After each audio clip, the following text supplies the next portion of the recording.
Tonight, a CBS 46 Bulldog exclusive dramatic police body cam video appearing to show a man being beaten with an officer's baton, breaking one of his legs. It all happened last year in Woodstock. It is disturbing to watch. Chief Investigator Jonathan Carlson was the first to break the story. The officer involved ultimately resigned. Tonight, he's talking exclusively to the injured man and showing the video for the very first time. The Bulldog obtaining police body camera footage appearing to show the moments in question. A 38-year-old Calvin Taylor being brought to the ground and then watch and listen. I tased him twice. Get on the ground. Go away.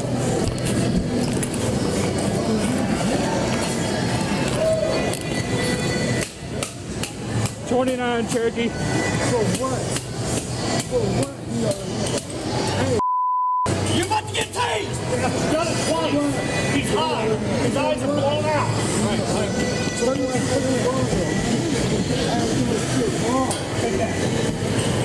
I got one arm. Put a handcuff on it. Give us your other hand. Hand right now. The Woodstock Police sergeant repeatedly beating Taylor with a baton, resigning a day before an internal investigation was finished. It was April of last year. Taylor was reportedly passed out, possibly impaired, near a pool table at this local bowling alley. Sergeant Randy Milligan was working off duty at the facility and claimed in police reports Taylor became loud and uncooperative when he attempted to escort him outside. As heard in the video, the sergeant claims he had to use his taser to no effect and, despite backup arriving, had to use his baton in order to subdue Taylor. My leg was broken in pieces. I'm still in pain every day.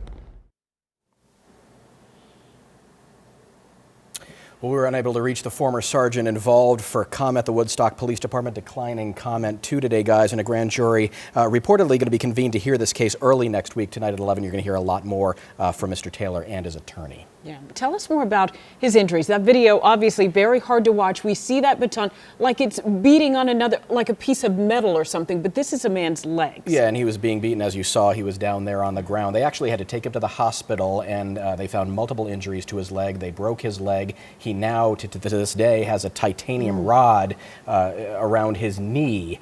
And just horrific injuries. The force of this, give us some perspective on the timeline. I heard the officer say tase. Was he tased after the beating with the baton, or was it before? It was before. The officer claiming that the taser did not work. It did not subdue him. So the only way that he could subdue him, get him in handcuffs with all of those other officers around, was to beat him repeatedly with the baton until he apparently complied. Yeah. Well, again, more tonight at 11. Jonathan, thank you.